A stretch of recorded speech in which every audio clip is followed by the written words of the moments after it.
The great hall of Nexus Prime sparkled with light from 1,000 different stars.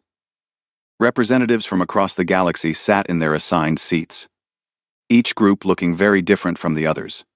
Some had scales that changed color with their moods. Others floated in glass tanks filled with glowing liquid. A few looked like walking trees, with eyes that blinked slowly. At the center of the hall stood Ambassador HFY. He was tall and thin, with blue skin that seemed to shine in the light. His people, the hegemony, had ruled parts of the galaxy for over 10,000 years. Today, he would speak about the newest species to join their cosmic community.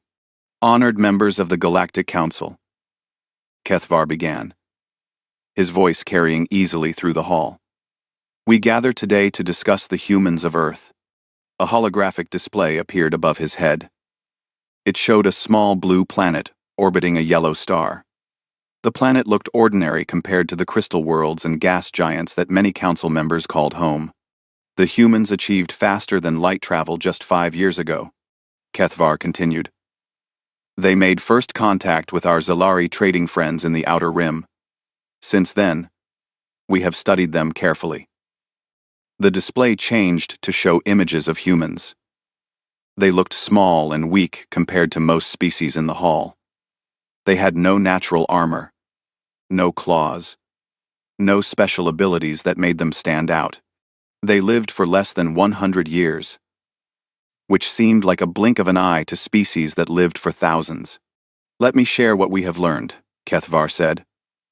Humans are only 200,000 years old as a species. This makes them babies compared to us. Their technology is basic. They still use metal ships and chemical rockets for most of their space travel. Several council members made sounds of amusement. The ethereal collective, ancient beings of pure energy, whispered among themselves about how primitive it all seemed. But most concerning, HFY went on, is their history. Humans have been at war with each other for their entire existence. They fight over land, resources, ideas, and sometimes, for no clear reason at all. In just the last century, they had 2 global wars that killed millions of their own kind. The display now showed images of human battlefields, explosions, destroyed cities, and soldiers fighting in terrible conditions. Many council members shook their heads or made disgusted sounds. Their planet offers nothing special, HFY explained. Earth has no rare minerals that we need. It sits in an empty part of space with no strategic value. The humans produce nothing that we cannot make better ourselves. A voice spoke up from the Zalari section. Trader Vixlen, a short being covered in colorful feathers, stood up. Honored Ambassador, if I may interrupt. HFY nodded, though he looked annoyed. During my time trading with humans, I noticed something unusual, Vixlen said. They ask many questions. More questions than most species. They want to understand everything about how our ships work, how our societies function, how we solve problems. They learn very quickly. Curiosity is common among young species, HFY replied dismissively. They will lose this as they mature and accept their place in the galaxy. But Ambassador, Vixlen continued, they also show remarkable adaptability. I have seen humans working in environments that would kill most species. They seem to thrive in harsh conditions, and their problem-solving methods are different. Sometimes, they find solutions that surprise even experienced traders. HFY waved his hand. These are minor traits that many species possess. The facts remain clear. Humans are a young, primitive, warlike species with nothing to offer our advanced civilization. The hall grew quiet as HFY prepared for the final part of his presentation. Based on all evidence, I recommend that humans be classified as Category 7, Insignificant Species. They should be granted basic trade rights but nothing more. No access to advanced technology. No military alliances. No voice in council decisions. The vote was quick and unanimous. 847 species agreed that humans were not worth their attention. Only Vixlen abstained, still thinking about the strange intensity in human eyes when they asked their endless questions. Within days, the decision reached Earth. Human leaders gathered in their primitive council chambers to hear the news. They were told they could trade basic goods like art, entertainment, and simple manufactured items. In return, they could buy basic alien technology and materials, but they were forbidden from accessing advanced weapons, shield technology, or faster ship designs. They could not join any military alliance or defensive pact. They could not vote on galactic policies or laws. They were essentially cosmic peasants, allowed to exist at the edges of a vast civilization they could never truly join. The human representatives listened to these terms without complaint. They asked a few questions about trade routes and communication protocols, then accepted the conditions with what seemed like resignation. Ambassador Sarah Chen, Earth's lead diplomat, signed the agreement with steady hands. She thanked the Galactic Council for their generosity and promised that humanity would respect the boundaries set for them. As news of the decision spread through human space, most people felt a mixture of disappointment and acceptance. They were part of a galactic community now, even if only as junior members. It was better than being alone in the universe. But in quiet government meetings and private research facilities, a different conversation was taking place. Human leaders looked at the restrictions not as limitations, but as a challenge. They had been underestimated before by those who thought they understood human nature. The galaxy had made a decision about humanity based on incomplete information. They saw a young, chaotic species and assumed weakness. They looked at human history and saw only violence and division. What they missed was humanity's greatest strength: the ability to adapt, learn, and overcome any obstacle placed in their path. The Council had just given humanity the greatest motivation possible. They had been told they were insignificant. Now they would have to prove that assessment very, very wrong. 30 years passed since the Galactic Council's decision. During this time, humanity seemed to accept their place as the galaxy's least important species. Human traders could be found throughout known space, selling simple goods and buying basic alien technology. They were polite, hardworking, and never caused trouble. Human colonies spread to worlds that other species considered worthless. They settled on planets with harsh weather, thin air, and dangerous wildlife. Places where the gravity was too strong or too weak for most aliens to live comfortably. The Council watched these settlements grow and smiled at human stubbornness. "Look how they struggle on those terrible worlds," Ambassador Kethvar often said to his colleagues. "They take the scraps we leave behind and act grateful for them." But across the galaxy, bigger problems were growing. The Vexhai Empire had been expanding their territory for decades. At first, they only took empty star systems and uninhabited planets. The Council allowed this because the Vexhai were a powerful military species, and their expansion seemed peaceful. Then, the Vexhai began demanding tribute from smaller species.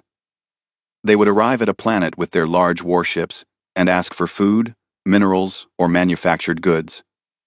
Most species paid rather than fight. The Council called these trade agreements and did nothing to stop them. Meanwhile, something else was happening in the ancient sectors of the galaxy. The ethereal collective, beings of pure energy who had ruled vast territories millions of years ago, began to wake up from their long sleep. They started reclaiming worlds they considered theirs by ancient right. Entire colonies of younger species suddenly found themselves evicted from planets their families had lived on for generations. Trade routes that had been safe for centuries became dangerous. Pirates and raiders grew bold, attacking merchant ships and stealing cargo. The galaxy's carefully maintained peace was cracking. Through all of this chaos, human ships continued to appear everywhere. When the Vexhai attacked a Zilari trading post, humans arrived first with medical supplies and rescue ships. When the Ethereals forced colonists off a mining world, human vessels showed up to evacuate families and transport them to safety. "Where do they keep coming from?" wondered Captain Zorthak of the Hegemony Defense Force. His sensors had detected human ships in 7 different sectors just this week. How do they move so quickly? The Council received reports of human activity from across the galaxy. Human doctors treating wounded civilians. Human engineers helping repair damaged space stations. Human diplomats negotiating peaceful solutions between feuding species.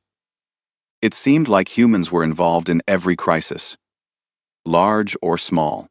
When council members asked human representatives about this, they received simple answers.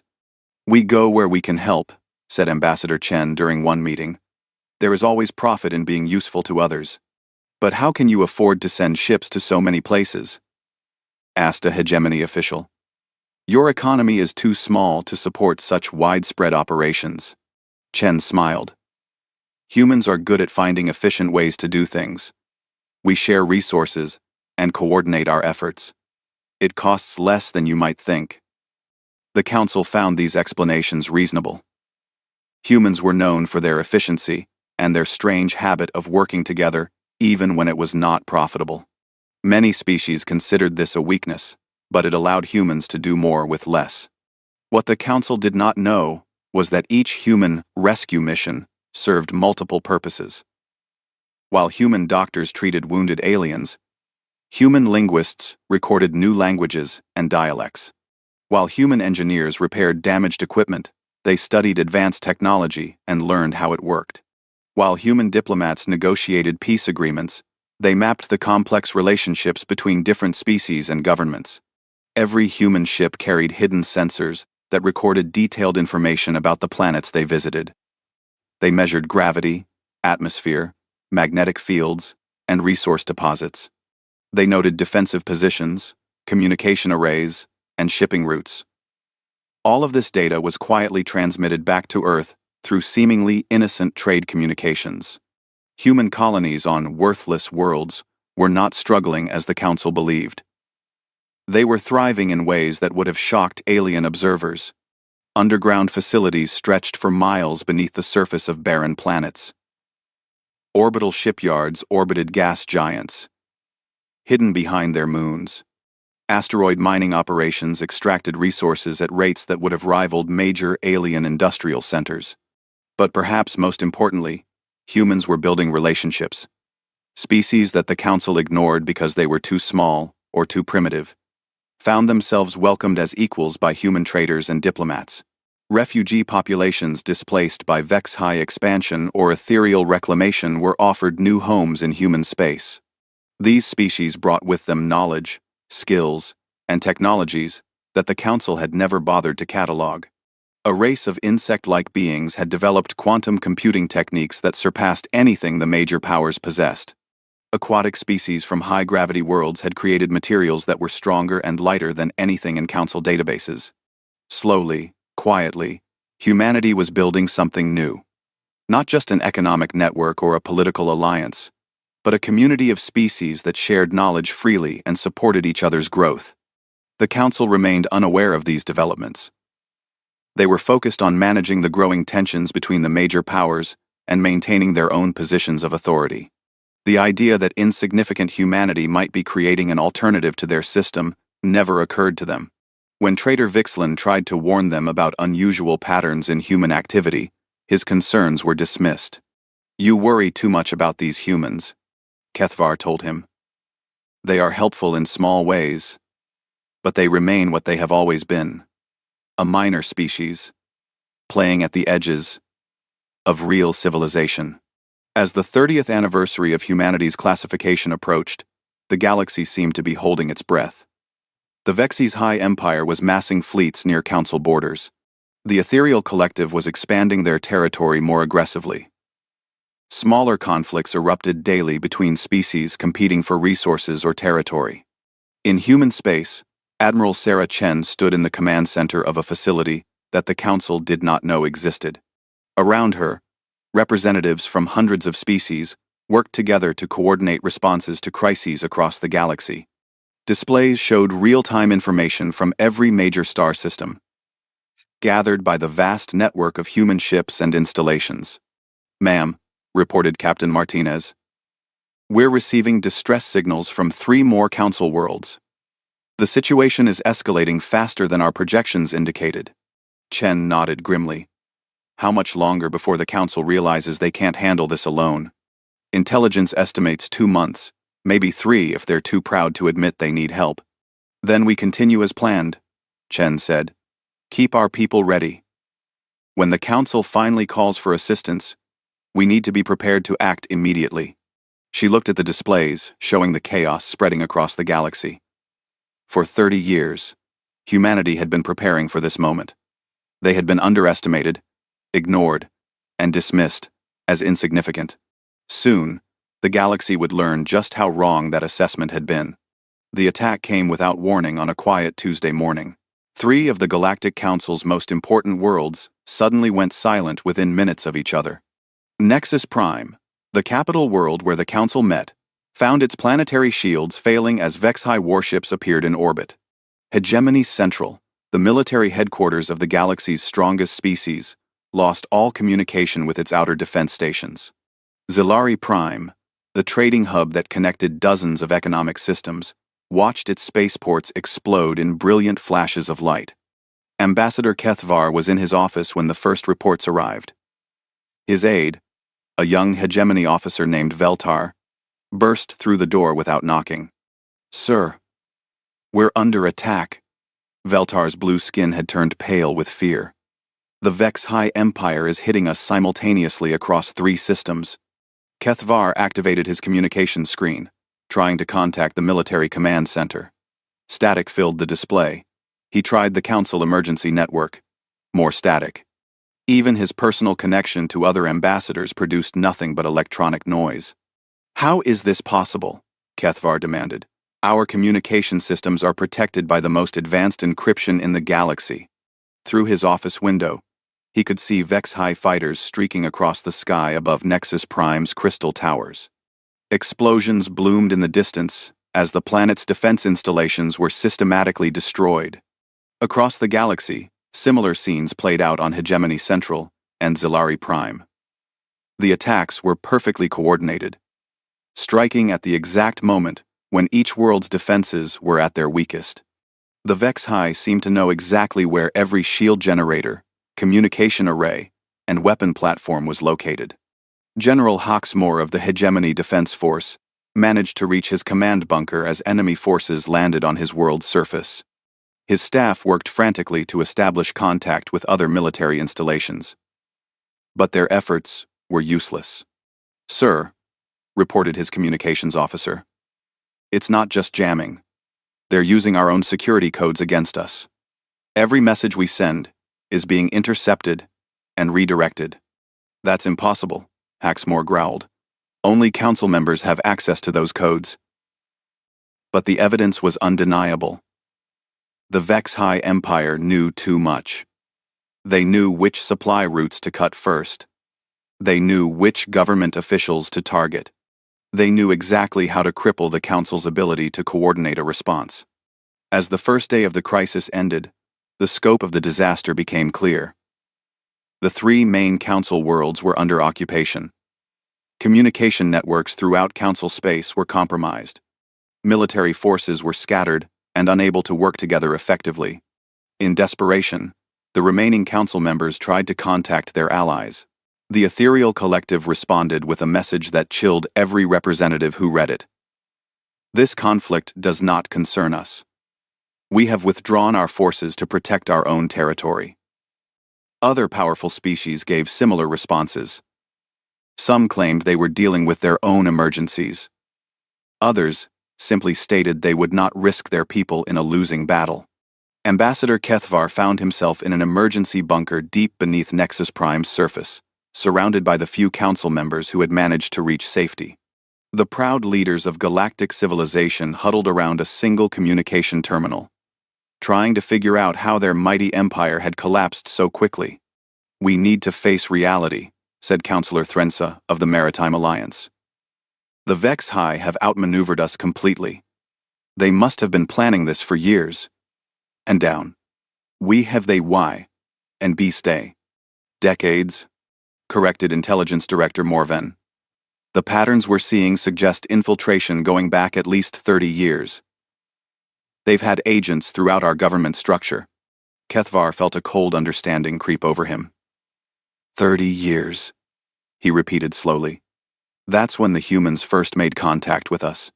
Several council members looked at him with confusion. You're not suggesting the humans are involved in this, said Thrensa. They're insignificant. They have no military capability worthy of concern.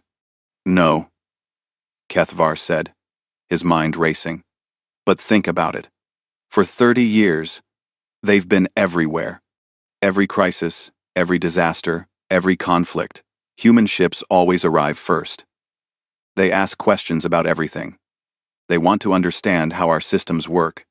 Ambassador, interrupted Veltar, who had been monitoring the few communication channels that still functioned. We're receiving a transmission from human space. Multiple human ships are requesting permission to enter Council territory. They claim they're responding to distress signals. S. Kethvar stared at his aide. How did they get through the Vex High blockade?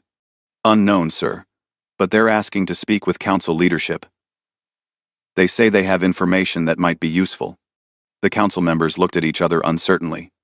They were desperate, but the idea of asking for help from humanity, the species they had classified as insignificant, felt like admitting their own complete failure. What choice do we have? Asked Thrensa finally. Our allies have abandoned us. Our military is scattered. Our government is in ruins. If the humans can offer assistance, perhaps we should listen. Kethvar gave the order to allow human ships to approach. Within hours, a human fleet arrived at the edge of Council space. The ships were larger than anyone expected, and clearly incorporated technology that should have been beyond human capabilities. But the real shock came when the lead human vessel transmitted a message to the Council bunker. The face that appeared on their screen was familiar. Ambassador Sarah Chen, now wearing a military uniform with the rank of Admiral. Honored Council members, Chen said, her voice calm and professional. I am Admiral Chen of the Confederation of Free Worlds. We have been monitoring the situation and are prepared to offer assistance. Confederation of Free Worlds? Kethvar repeated. We've never heard of this organization. Chen smiled slightly. That's because you never asked. For 30 years, you've assumed that humanity was alone and unimportant. You never bothered to learn about the relationships we've been building with other species. The display behind Chen showed a star map that made the Council members gasp. Hundreds of star systems were marked as part of this confederation, systems the Council had ignored because they contained species considered too primitive or too weak to matter. We are prepared to intervene in this conflict, Chen continued. But we will only do so under specific conditions. The current Council system has proven itself incapable of maintaining galactic peace. If we save your civilization, it will be to replace it with something better. Kethvar felt his world tilting. The humans, the insignificant species his people had dismissed, were dictating terms to the Galactic Council. What are you proposing? He asked weakly.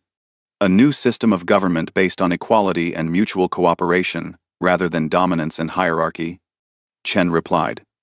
A system where species are valued for their contributions, rather than their age or military power. And if we refuse? Chen's expression remained neutral. Then the Vex High Empire will complete their conquest, and you will have to live with the consequences of your choices, both past and present. The Council members looked at each other in stunned silence. They had ruled the galaxy for over 1,000 years. Now, they were being offered survival, in exchange for giving up everything they had built. But as explosions echoed through the bunker above them, the choice became clear. They could maintain their pride and die as rulers of nothing, or they could accept help and live as equals in a new galactic order. Kethvar took a deep breath and looked directly at the human admiral. What do you need from us? Admiral Sarah Chen's ship arrived at the Emergency Council bunker 3 days later. When the airlock opened, the Council members expected to see a small delegation of humans, with perhaps a few alien advisors. Instead, they watched in amazement as representatives from dozens of species filed into their meeting chamber. There were the Kreshta, insect-like beings the Council had dismissed as primitive hive minds.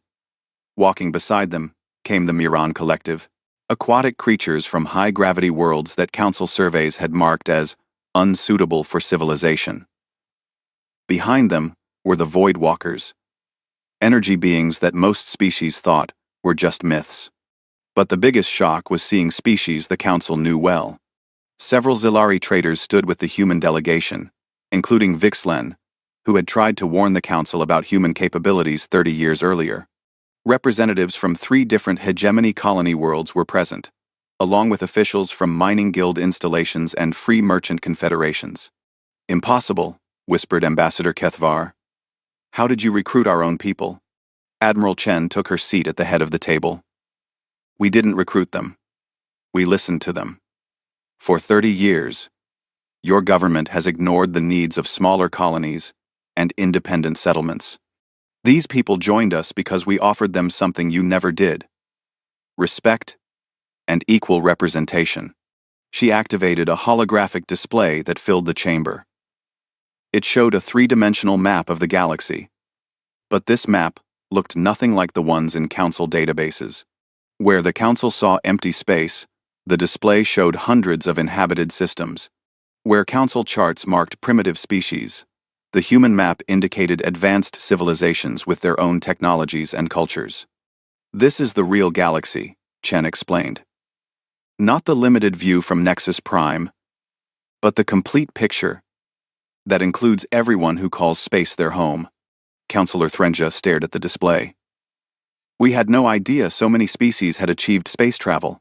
"Because you never looked," replied Commander Zixara, a Kreshta officer whose voice buzzed through a translation device.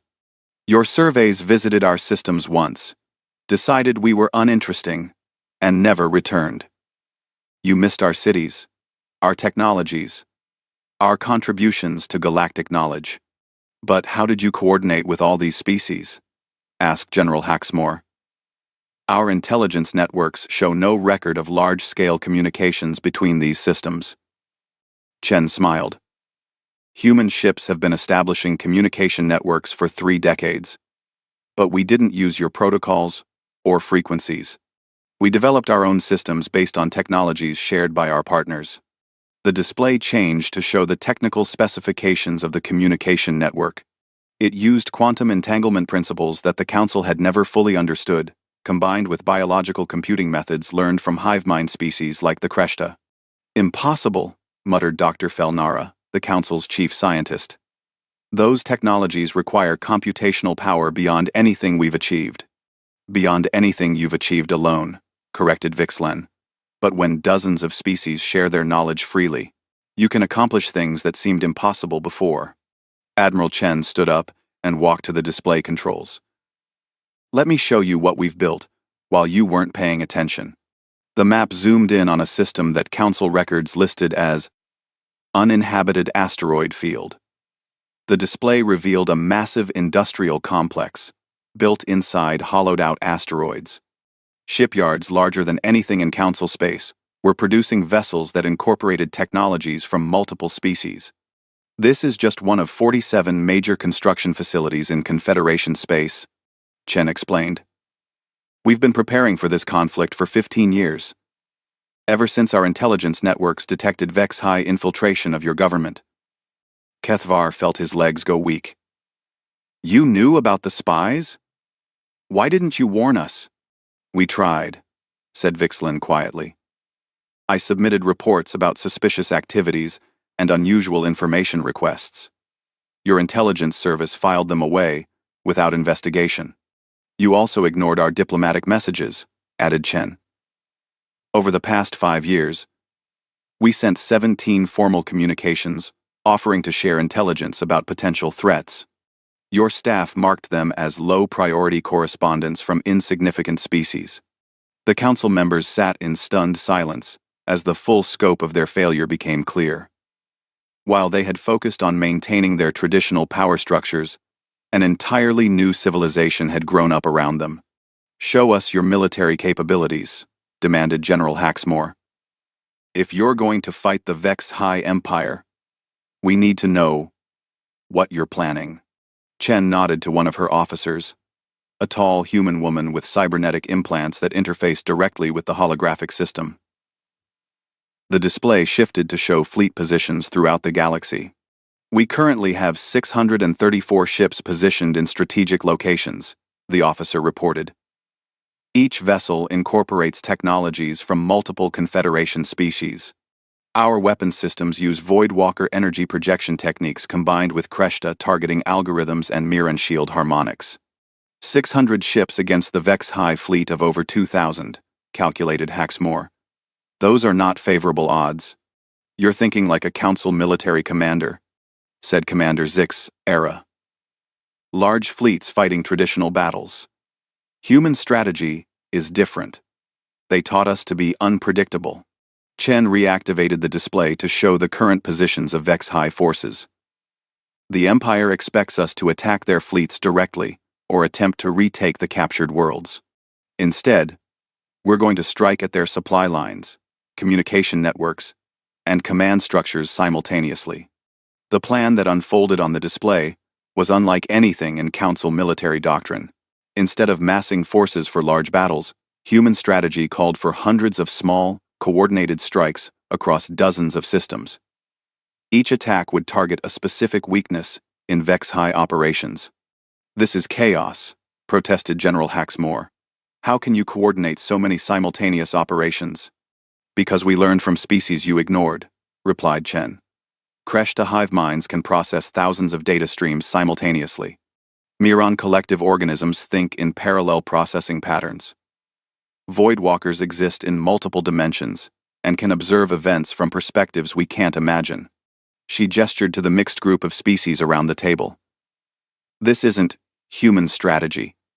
This is Confederation strategy, developed by combining the best thinking from dozens of different civilizations.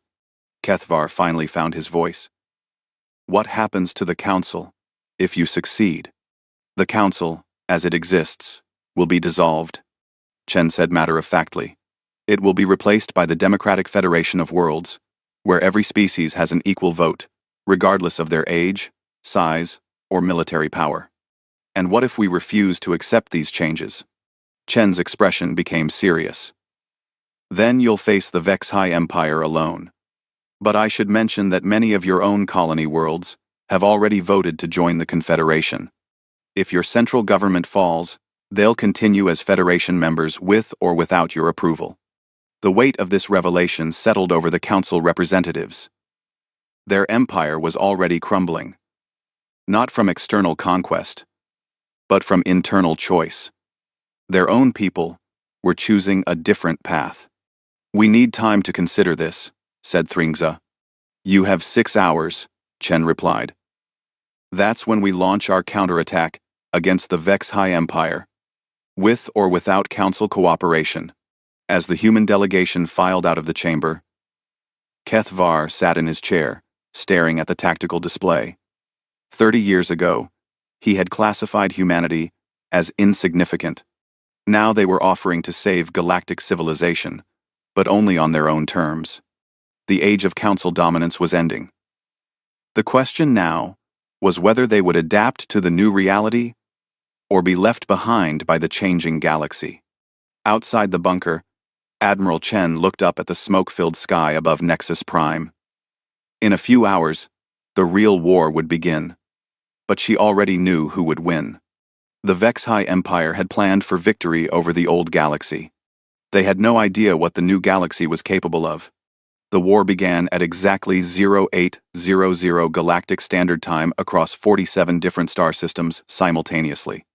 The Vex-High Empire, confident in their strategic advantage, suddenly found themselves under attack from directions they had never expected. On Vex-High military installations throughout the galaxy, alarms began sounding as small. Confederation fleets appeared without warning. These weren't the massive battle groups that Empire commanders had prepared to fight. Instead, they faced quick, precise strikes that targeted specific vulnerabilities before disappearing back into space. Admiral Chen watched the battle reports flow in from the command center of her flagship, the Determination. Around her, officers from dozens of different species worked together with an efficiency that would have amazed the old council. Kreshta, tactical officers, processed hundreds of data streams simultaneously, while Miron communications specialists maintained contact with fleets spread across the galaxy. "Report from Sector 7, announced Lieutenant Commander Yash Uri, a void walker whose energy form flickered between dimensions. "Target neutralized. Enemy communication array is offline. Sector 12 successful," added Commander Zix Ara through her translation device. "Vex High Supply Depot destroyed. No casualties on our side." Chen nodded as she watched the tactical display update. The Confederation strategy was working exactly as planned. Instead of fighting the Empire's strengths, they were eliminating the infrastructure that made Vex High expansion possible. Emperor Vex then himself received the first reports of the attacks, while reviewing his conquest plans on board his flagship, the Dominator. The massive vessel, larger than most space stations, sat at the center of a fleet that had never known defeat. "How many ships are attacking us?" the Emperor demanded from his aide, General Mortak. "Unknown. Your Supremacy," Mortak replied nervously. "The attacks are happening too quickly to count. Our forces report engaging small fleets, but by the time reinforcements arrive, the attackers have vanished. Small fleets cannot threaten our empire." Vex then growled. "Order all forces to ignore these minor raids and continue the assault on Council worlds." But as the hours passed, the minor raids began to have serious effects. Vex High forces found themselves cut off from supplies and reinforcements. Communication networks that had coordinated their lightning conquest suddenly went silent. Fuel depots, weapons factories, and repair stations exploded in carefully timed strikes. The turning point came when a Confederation fleet appeared directly above the planet where the Empire held their main prisoner processing facility. Thousands of captured Council civilians and military personnel were being held there, waiting to be transported to labor camps throughout Vex High space. The rescue operation lasted exactly 43 minutes. Confederation ships landed troops who moved through the facility with precision that stunned the Vex High guards. Human soldiers worked alongside Kreshta warriors and Voidwalker infiltrators to free every prisoner without a single casualty among the captives. As the rescued prisoners were evacuated, many Council military officers got their first look at Confederation forces in action. What they saw challenged everything they thought they knew about warfare. "Their coordination is impossible," General Haxmore observed as he watched human and alien troops working together. "No species can integrate so completely with others. Long day. With pleat hid. Long day. With others. Humans adapt," explained Captain Martinez, the human officer coordinating his evacuation. "It's what we do. When we meet a new species, we don't try to make them more like us. We learn from them and become more like them when it makes us stronger." The Emperor's confidence finally began to crack when reports arrived that 3 of his most important military installations had fallen to Confederation forces within the same hour. The attacks had been coordinated across vast distances with split-second timing. "This is impossible." Vex then roared at his advisors. "How can they be everywhere at once? How do they move so quickly between systems?" The answer came from an unexpected source. Trader Vixlen, monitoring communications from his position with the Confederation fleet, detected an interesting pattern in Vex High military transmissions. "Admiral," he reported to Chen. "They're trying to recall their scattered forces to defend core systems. But they're using the same communication protocols they've had for centuries. Their encryption is sophisticated, but predictable." Chen smiled.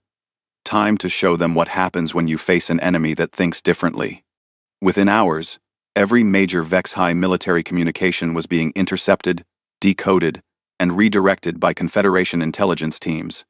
The Empire's own orders were turned against them, sending fleets to empty systems while leaving important installations undefended.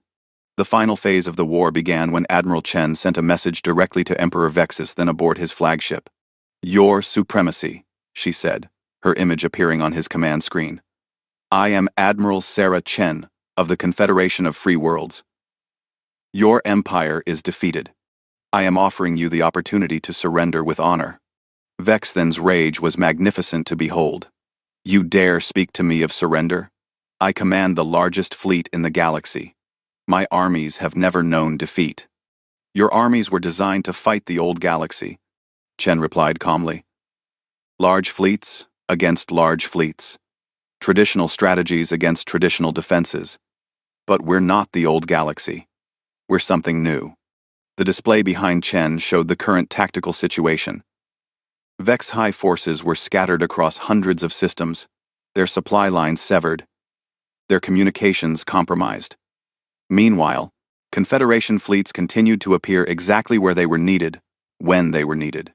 How are you doing this? Vex then demanded. We learned from everyone you ignored, Chen explained. Voidwalkers taught us to think in multiple dimensions. Kreshta hive minds showed us how to process vast amounts of information simultaneously. Miran collectives demonstrated parallel thinking. And humans contributed our greatest strength: adaptability. She leaned forward in her chair. You spent decades infiltrating the Council because you understood their rigid thinking. You knew how they would respond to each situation. But you never studied us. And, minus Scream, you never learned how we think, how we fight, how we solve problems. What do you want? Vex then asked, his voice heavy with defeat. Join the Federation, Chen said simply. Give up your empire, but keep your people.